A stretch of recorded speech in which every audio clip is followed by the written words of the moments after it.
I found a bird. I think it's what do you call it? I forgot your name, buddy. What is your name? All right, well, it's a cool bird. I wish I could get a closer shot, but that is still pretty close. Ooh. 65 degrees in Cape Coral, Florida. And I gotta say, I mean, there's the water right there. No swimming, I don't think. I wouldn't try. But it's actually really nice weather. I couldn't fly the drone much. There's some airport restrictions. Maybe it's because of, maybe there's manatees in the water, it's supposedly, but I don't know. Whatever. But it is nice. It's very nice to wear a t-shirt and be comfortable in January. Invierno.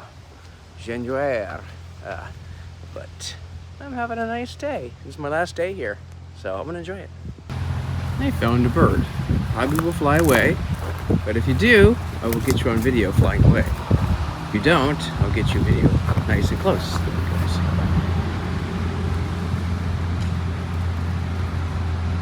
Funny how if you live really cold, in a cold, very cold, let's start over.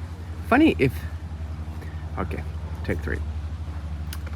Kind of crazy that if you live in a very cold place, like Seattle in the winter, or other cold places like Alaska, whatever, you just take a plane and somewhere in the world is gonna be nice and comfortable. It's 65 here, so at night it's gonna get kind of cold, but palm trees. This is exactly what it looks like. Just very comfortable.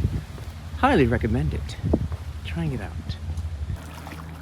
This is the Caloosahatchee River, and there's like pigeons, or yeah, I think pigeons on every pylon there, or seagulls, I should say.